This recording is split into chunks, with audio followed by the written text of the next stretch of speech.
Good morning and welcome to another edition of Inside the FLX. I'm Josh Durso, and today we are previewing one of the biggest political races the region will see this November. In 2018, then District Attorney Barry Porsche won his race to succeed longtime Seneca County Court Judge Dennis Bender. With his exit from the District Attorney's office, there left a vacancy, which is now being filled by acting DA Mark Sinkowitz. He is also pursuing this office. Today, though, we sit down with Christopher Folk, a local attorney who began circulating petitions this week for district attorney. We discuss the role of experience in his campaign, goals he has if elected, and how management skills play an important role in the job. You won't want to miss this conversation, so stick around and enjoy an uninterrupted chat with Christopher Folk as he looks to become the next Seneca County District Attorney. All right, so Christopher, thanks for coming in. Thanks for making the time. I'm sure you are very, very, very busy right now. This is a busy week for you, but thanks for coming in. Well, thanks for having me. I'm really happy to be here. So, first things first. Why are you running for district attorney, or what is your motivation or your inspiration to run? Well, I'd say my primary impetus is probably understanding the value and the importance of the role of the district attorney. I view that as a vitally important role within the law enforcement community. As the chief law enforcement officer of the county, the district attorney really has a unique position to be able to set and effectuate policy changes, methodologies, things that they'd like to effectuate throughout the county. So I do think it's a vitally important role, and one that I'm extremely interested in. And having worked in a prosecutorial role previously, I think that it plays well into my qualities and assets. And to that end, what do you think are sort of some of the factors that make you the best or the right candidate for the job? Well, I view that kind of as a two-part question. So you look, there's the role of the candidate, and then there's the role going forward of the district attorney. From the candidate perspective, the fact that I am in fact from the county, I live here, work here, those aren't necessarily the most important qualities, certainly not the most that I bring to the table. But they're important in that I have an understanding of the unique issues facing residents of Seneca County. Being one of the smaller counties, the fifth smallest county in the state, lacking any real urban district, there are a certain set of issues, circumstances, social mores that apply in this county that don't necessarily apply elsewhere. So I think that's one of the things I bring to the table, the fact that I'm able to kind of leverage my communal ties, the fact that I am involved in community organizations. My family's here, they've been brought up here. So it really plays into, as a candidate, my ability to do the voter outreach and to connect with the constituency. And then going forward and morphing into the role of the district attorney, there's some separation to, what makes a person a good candidate and what makes a person the best for the role. And I think I really, in a two-pronged approach, I've tried to hit both of those. So, strength as a candidate, which also parlays in large part into strength as a district attorney as well. Having lived here, resided here, been a part of the community, been touched by the community from various aspects of my life and my interactions, I have a unique understanding and a keen sense of, what's needed here. And the fact that, the utmost priority, I think, in the role of the district attorney is to ensure the safety and security of its citizenry. And, from that perspective, it's important to understand what they view in terms of safety and security, what are the key touch points, and being able to communicate with them, to understand them, and then to effectuate that in the role of the district attorney. So when you look at the office, when you look at the opportunity in front of you, what are some of the opportunities for the office to improve or change or sort of work differently than maybe they have in the past? Well, as you know, it's a fairly small office. So, I've been involved in a lot of, larger team settings, more from a managerial and leadership perspective. But in the smaller setting, one of the things I see is communication. When I talk to law enforcement, as you know, so I'm sure we had roughly 568 crimes in Seneca County in 2017. That's comprised of approximately 70%, which are larceny related, and somewhere around 10% going back several years that represent violent crimes. Mm-hmm. And of those, approximately 1 to 3% given on any given year actually proceed to trial. So I think one of the key distinguishing factors there is the fact that you have to kind of look at what are the touch points. How do you effectuate change? How do you understand holistically what that looks like within the county within the community. Now, to that end, obviously, one of the things that has been talked about is a lack of experience on the legal side from your perspective. Now, however, you have said that you bring a lot of other qualities to the table that the other candidates don't. So walk us through what some of the qualities are that you're bringing to the table today that maybe aren't as well represented in the other candidates or won't be as well represented in the other candidates. Certainly, and I think, again, we look at it, it comes down to, how much time is actually spent in the courtroom during trials. Now, as the town justice for Waterloo, elected to 2 terms, I presided over roughly 1,000 criminal matters, somewhere in the range of 6,000 traffic matters, and north of around 300 civil matters, issuing written oral decisions in many of those cases, bench trials, jury trials. So that really, you kind of look at the quality versus quantity question. And you can say, in different roles, either as a prosecutor or perhaps as a defense attorney, you may have seen, some of these cases in certain areas, either as an ADA or assistant PD. You've seen, some tangential aspects of multiple cases, and some cases which you've, evaluated fully and effectively throughout from start to finish. As a judge, you see everything. So it runs the gamut. You get the NCON violations, you've got domestic abuse, you've got simple traffic matters, which, are simple in respect when you look at it as a member of the judiciary. As a member of the public, when you commit a traffic offense and are pulled over, that's a very different perspective that one's feeling, and even, as a member of the judiciary, having been the subject of a traffic stop that was effectuated, there's certain feelings that are pervasive that you feel, the uncertainty, even though you're very familiar with the process, with the system, okay, with how things work. One of the keys there is, understanding the complexities of the job and realizing that, in Hollywood, in media portrayals, you see the glamour and the glitz, you see the high-profile cases that are proceeding to trial, you see the witnesses being paraded through. You see all these high-stakes types of things, and really much of that is, it's proverbial tip of the iceberg. So much of the work that transpires, the 90%, is done, behind closed doors at a desk where you're evaluating cases, you're looking at getting things to disposition. You're trying to understand how to allocate precious resources, which are both time and human resources, to a very, an almost infinite problem, which seems to grow exponentially as time goes on with respect to both the number of cases and the depth at which you have to attack those. So, going back to my previous experience in the tech sector, working nearly 20 years in the tech sector, I worked on very large, multi-functional disciplines, projects which were, involved a number of players. I would say probably, most teams were in the range of 20 to 30 people. Mm-hmm. So, very large teams with a lot of moving pieces going on, right, where you're trying to solve very complex technical issues in a very short, compressed time frame.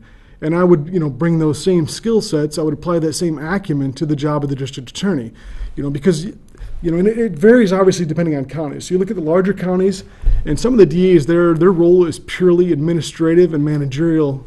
And then as you morph to the smaller counties, you'll see that role transitioning either to, kind of a hybrid approach where they're doing the managerial aspects, and they're also actually litigating cases. In Seneca County being one of the smaller counties, there's certainly the managerial perspective, which is not an insignificant amount of time and resources that have to be expended in that endeavor, but there are also obviously litigation efforts. And when you look at the 90%, if you will, the background issues, understanding how to allocate precious resources across, we've got 11 jurisdictions, and also the 12th would be the county court. You've got 12 different town and village justices. You've got to have a prosecutor there on the court nights. Mm-hmm. You've got to allocate all those resources efficiently and expeditiously to ensure that justice is in fact carried out.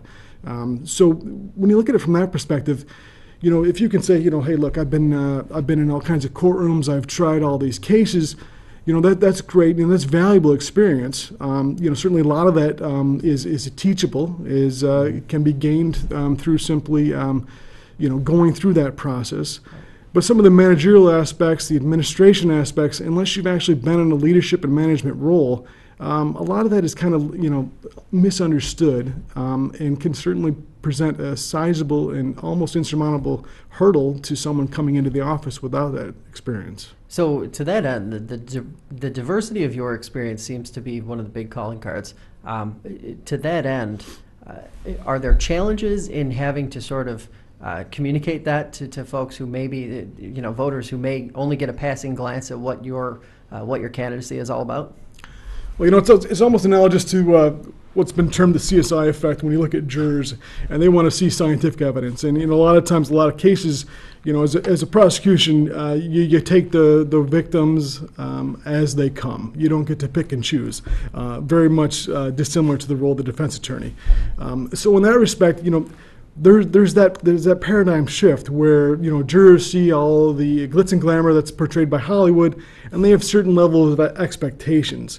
So too the average public, Joe Q, John Q, Jane public, they all seem to perceive that it's all about the trial, it's about the courtroom, it's about standing there and arguing, and that is I won't say it's infinitesimal, but it's such a small percentage of the actual time allocated to the role of the district attorney. It's certainly not unimportant. It's extremely important because obviously you have to have that piece to be able to take a case all the way through disposition.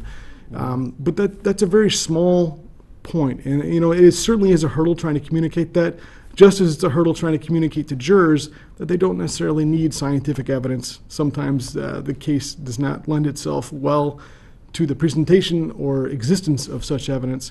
And they kind of have to look at the bigger picture and see, what are the moving pieces? What does the role actually entail? And what does someone need to possess as far as qualities to bring to the table to be able to effectuate that role and to further that? Now, to that end, the dollars and cents obviously frequently make headlines, and you'll see it in the newspaper. Running any department, especially a district attorney's office, it costs money. Prosecuting cases costs money. How do you sort of balance or manage that aspect of it, or have you given a lot of thought to that side of it? Because that is one of the things, if you're talking to just the average residents, you do catch a little bit of that concern about the amount of money that is spent in that arena. Certainly, and that's a very valid question. And as far as expense, there's expenses. You may have to introduce scientific evidence. You may need to do forensics. And you need to carefully evaluate and understand, you have to look kind of at the totality of circumstances. You look at each on a case-by-case basis. You make a determination as to whether or not certain resources should be expended to further that case. And then you also need to effectively communicate that. And when you talk, budgetary constraints, obviously that's a real problem that faces, every department, certainly in the state, in the country, everywhere. It's a valid issue. And if you've been a member of an office or you run a solo firm, certainly you understand the concept of expenses and revenue.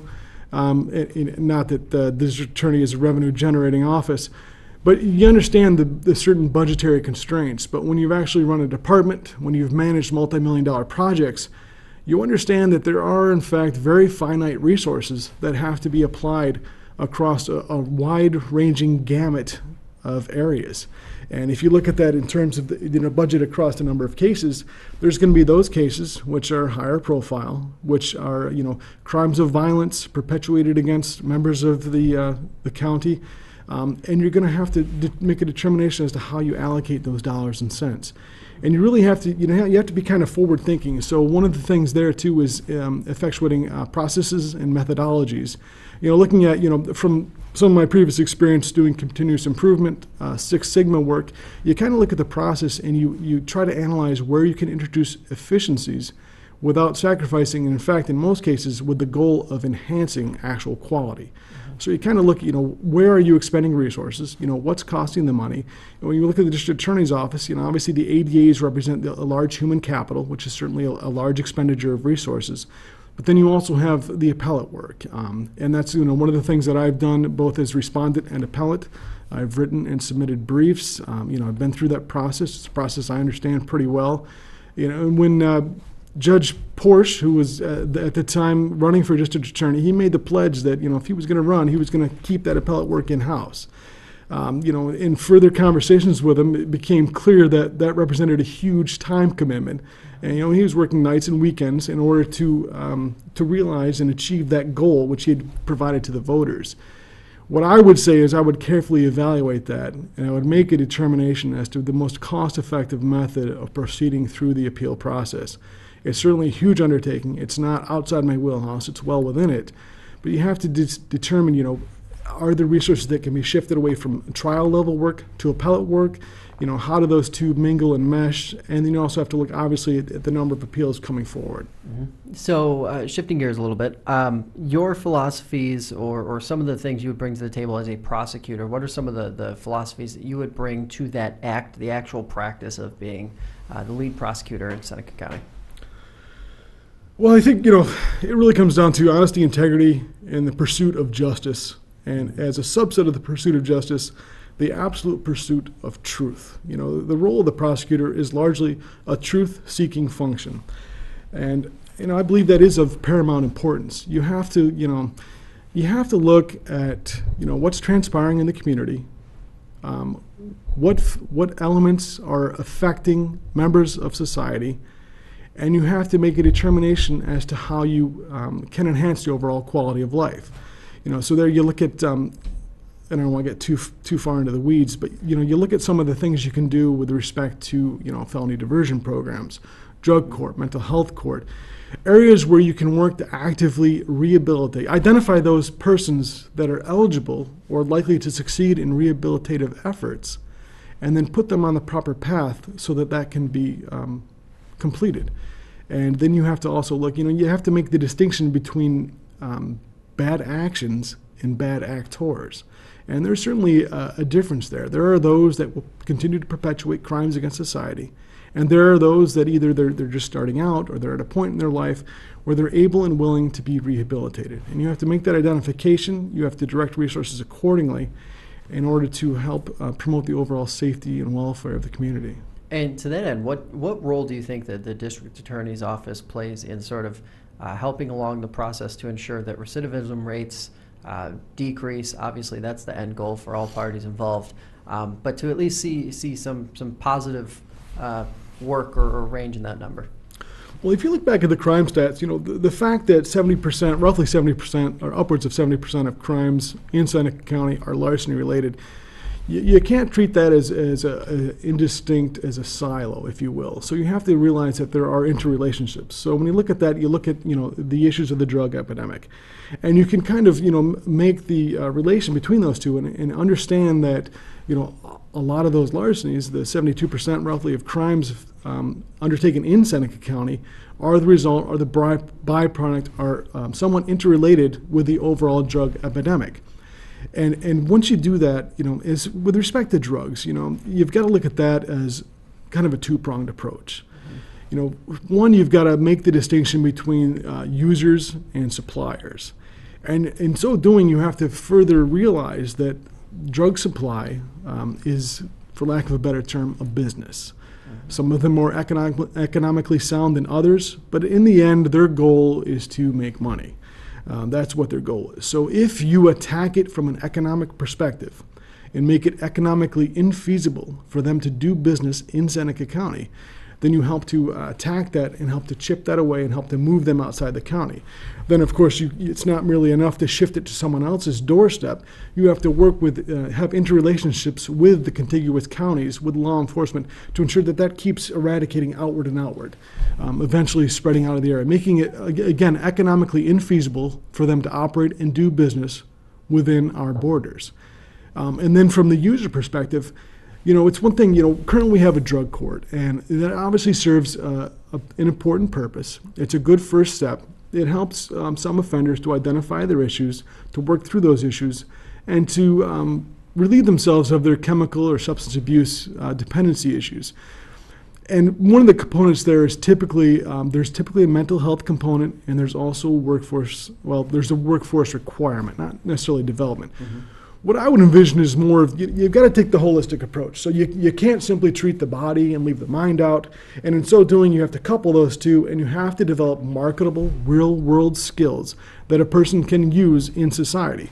So if you look at the drug court and you go through that, you attack the dependency issues, then you also look at the mental aspects, in improving, boosting mental health to ensure that the person is in a good place where they can move forward.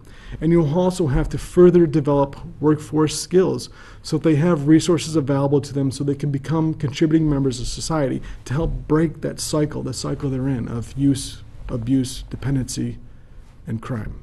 So as I'm sure you've been talking to people, talking to folks over the last couple of months, what are some of the things or some of the stories you've been hearing that sort of stick out that really made it click in your mind to say, yeah, I'm doing the right thing, this is why I'm running? You know, what I hear, a continuing theme is people want honesty, openness, integrity, and they want communication. So I think it's important that the community understand what the role of the DA is, what's going on in the DA's office, and how things are being, taken through from arrest to conviction or acquittal, how that whole process works, or obviously where you enter a plea deal.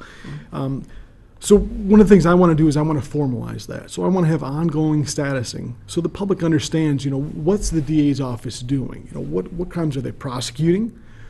What kind of areas are being hit? What kind of, if there's any crime surges, obviously working with law enforcement to help develop those stats to portray them to the public and to put them in an easily disseminable format so that they can be consumed by the general public.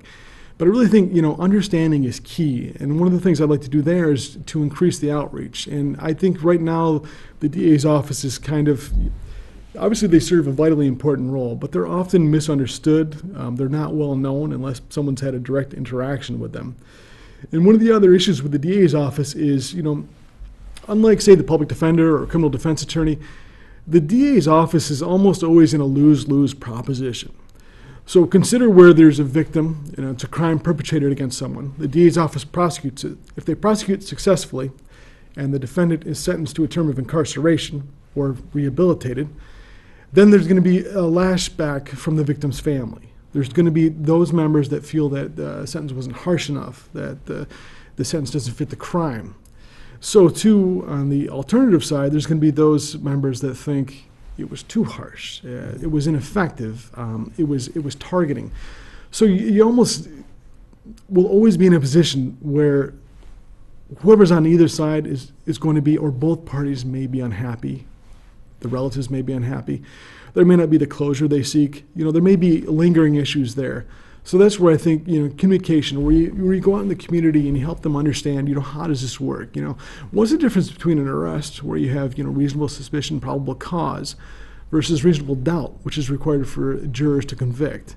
Mm-hmm. And what's the difference between, saying, look, I've had all this success as a defense attorney, where you really, you got 12 jurors. Obviously, if you get unanimous acquittal, that's great. But if you can convince one, just give one that there's reasonable doubt there, you've effectively won. Where the job of the prosecutor, you've got to convince 12 people from different backgrounds with different issues, some of which are illuminated during the voir dire, many of which are not during the 30 to 60 minutes you get to question those jurors. You've got to convince 12 of those people that the evidence you're presenting, and oftentimes, again, the CSI effect, is enough to sustain a conviction. So, it's a much higher burden. And, people should understand, and I think the Office of the District Attorney should help communicate that there's a difference between effectuating an arrest, a traffic stop, if you will, that leads to something additional, and actually prosecuting that all the way to getting a conviction in front of 12 jurors. Now, to that end, you talked about it a little bit earlier, but I just think it's worth honing in on a little more. This isn't really a job, district attorney in Seneca County, where one can sort of sit back and kick their feet up and just sort of relax or coast for 4 years. This is something that requires real hard work from day one. And I guess the question would be, what makes you the best candidate to be able to jump right off the gate on day one and start getting the job done? Well, we look back at the crime stats, and looking at the number of crimes, the number of arrests in Seneca County, the latest data is only 2017. But But, the bulk of that is happening either behind the scenes or it's in the town and village courts, with a very small percentage happening in county court, and of that county court and the town and village courts, an even smaller percentage being handled through actual trial work. And I've got the experience managing, leading, administering, effectuating the office environment that is sustainable, that will work to faithfully and fully discharge the duties of the district attorney. And to that end, day one, I'm able to hit the ground running. There's no conflicts that I have. There's not going to be any issues of recusal. As you know, I currently work for the county court judge, and as he transitions into taking criminal cases, the plan right now is for me to be siloed from any criminal work, so that if I am, in fact, elected to the office of district attorney, on January 1, I'll hit the ground running. There'll be no mandatory or discretionary recusals required. Anything that I handled in Waterloo Town Court should be fully and completely adjudicated by the time I would take office on January 1, which enabled me to hit the ground running, to take that leadership position, to go into the courtrooms, to be able to handle each and every case. So to that end, are there any, obviously with the changing and the transition that happened this year from 2018 to 2019 for the district attorney's office, but then also looking forward into what would be 2020, with now having gone through a changed election cycle or different schedule, is there any added chaos to what you're going through now compared to what would be a typical situation for somebody running for district attorney? Well, we're in a very unique position right now because, as you know, the current district attorney was elected to judge, and that's why he's effectively doing only family court matters. He's working in other counties as well, and he's had to have been insulated from a number of cases, which obviously introduces a number of hurdles, and obviously the close working relationship he's had, obviously, as head of the district attorney's office. So that's it's not unheard of. It happens in many counties. The natural role of ascension is from district attorney to county court judge, but it does introduce a number of hurdles and difficulties, which won't really be present in 2019 and 2020, depending on how that plays out.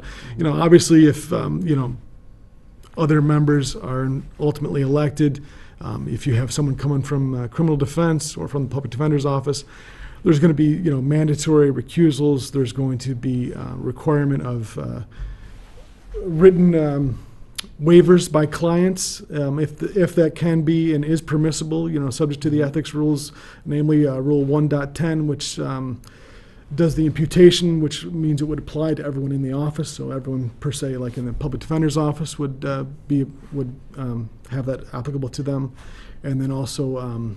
You kind of have to look at a case-by-case basis, and it would certainly be a hurdle. Yeah. So what do you have coming up over the next several weeks and months as you look forward in the process? Obviously, still a few months out from a primary, several months out from any real election. Walk us through what the next 30 to 60 days looks like for you. Well, we're roughly 17 weeks away from the primary on June 25th. Obviously, I hope to be successful in that and would move forward to the November election. Right now, the petition process is going to be starting on Tuesday, the 26th of February. So the main step now will be to doing the voter outreach and getting the signatures to ensure that my name does appear on the ballot. And not, without getting into too much of the strategy, we're trying to maximize voter outreach. So this is very much a grassroots campaign. I've not been endorsed by a major political party. We're running this on our own. We're running this with support from the community and encouragement. And we're trying to make sure that we maximize efficiencies and we're hitting each and every likely voter.